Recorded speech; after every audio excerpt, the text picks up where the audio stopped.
Did you say Thomas Grayson? The judge froze. His voice dropped. No, that can't be. He was declared dead. Seconds later, his eyes filled with tears. As the courtroom sat in stunned silence, who was this quiet war veteran? What buried truth had just been unearthed? And why did a single name shake a judge to his core? Welcome to Legendary Stories. Comment below where you're watching from. And if you're enjoying these stories, make sure you're subscribed. Thomas Grayson was 72 years old, a Vietnam veteran, honorably discharged, quiet, invisible, forgotten. In his jacket pocket, a worn photo of a woman smiling in front of a garden, his late wife, gone 10 winters ago. In his left hand, always the folded flag. A number was etched into the flag's wooden handle. Nobody ever asked what it meant. He never offered to tell.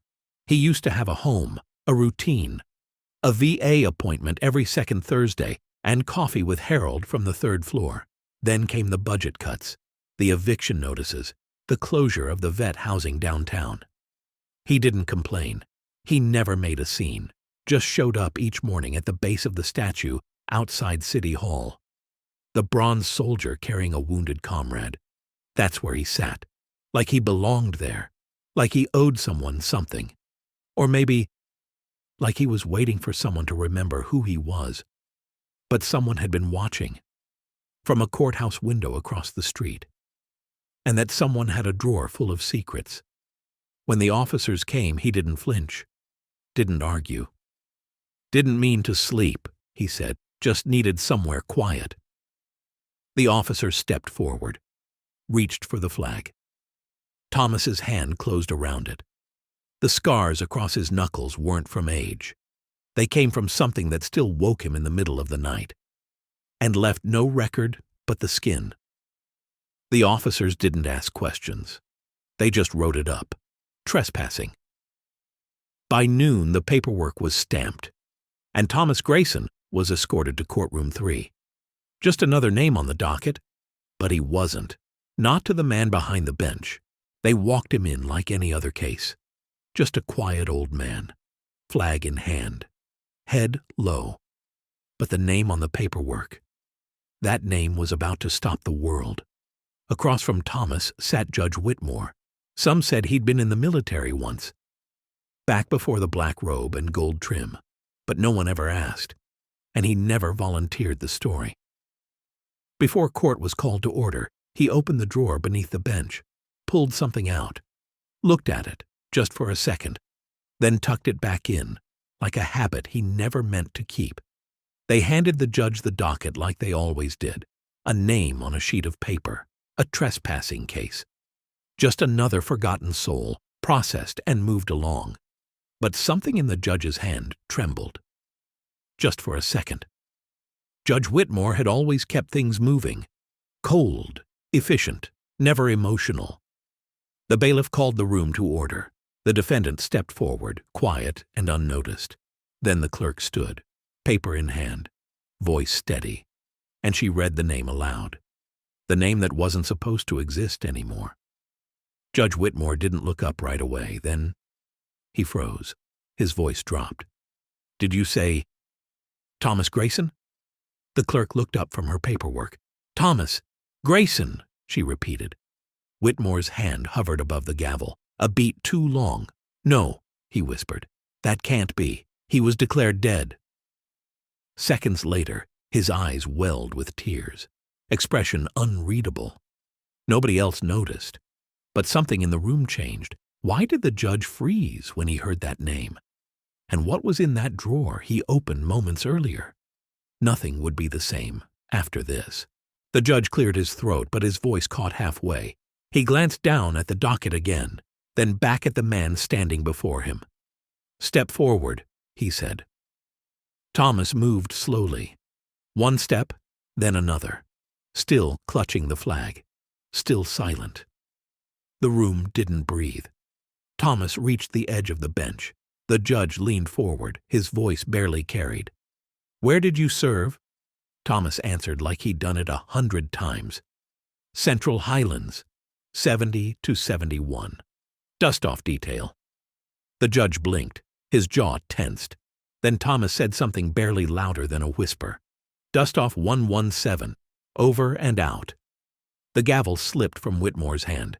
It struck the bench with a dull thud. Nobody spoke. His hand went to the drawer again. The same drawer he'd opened before hearing the name. This time, he pulled out the photo, held it in his lap. He didn't look at Thomas. He looked at the picture, then back up. You were declared dead. Thomas said nothing, just stood there, like he'd been standing for decades. In the back row, a man sat up straighter, gray hair, bronze pin on his lapel, hands trembling slightly on the cane between his knees. He leaned to the woman beside him, whispered something, then stood. Your Honor, he said quietly. The judge looked up, startled. That man, standing before you, he's not just anyone. He pointed to Thomas. That's Sergeant Thomas Grayson. He saved my entire unit in '71, Saigon. The courtroom stirred. 2 more veterans in the gallery stood, then another, then another. A ripple through the silence, until the only one still sitting was Thomas. Judge Whitmore stood, slowly, deliberately. He stepped down from the bench, something judges never do. The bailiff moved as if to intervene, then stopped. Whitmore stood face to face with the man he once thought dead. Sergeant Grayson, he said, voice thick with something unspoken. You didn't just save him. He pointed to the veteran in the gallery. You saved me. Gasps whispered through the room. Whitmore held up the photo, revealing it to the court for the first time, a younger version of himself, bloodied, smoke in the air, and Grayson, arms locked under his shoulders, dragging him to safety. That photo was taken moments after he pulled me from a burning transport. He turned to the courtroom. I thought he died doing it. I've carried that photo for over 50 years. He looked back to Thomas. I never thought I'd be able to say thank you. The judge turned to the clerk. Strike the charge. Then to the entire room. This man doesn't belong behind bars. He belongs in our history books. As the courtroom emptied, Thomas remained still, just for a moment. Then, slowly, he turned to leave.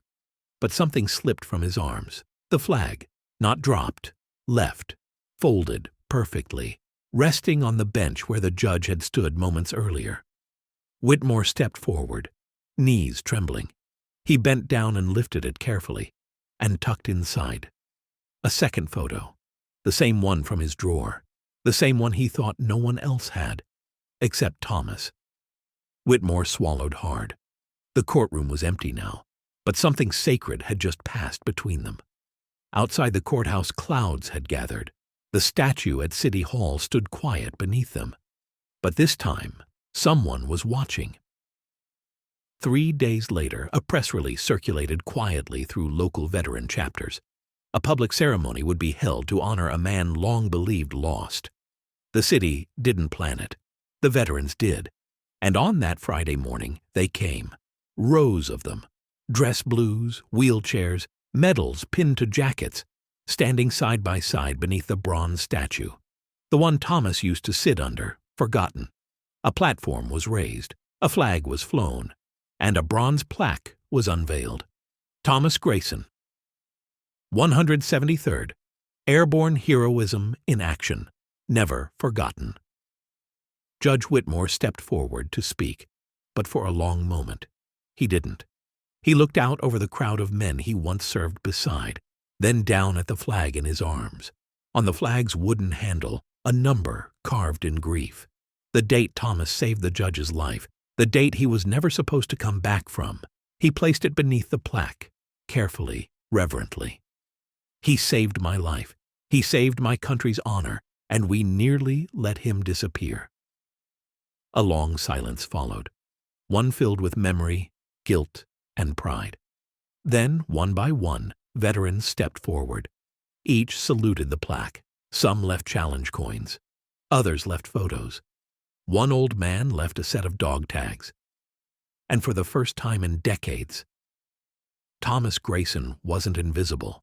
He may have walked into that courtroom alone, but he left, carried by a brotherhood that never forgot him. If Thomas's story moved you, hit like and share it with someone who still believes in quiet heroes. Which moment hit hardest? Tell us below. And for more stories of sacrifice and justice, subscribe. Because some battles are fought long after the war ends.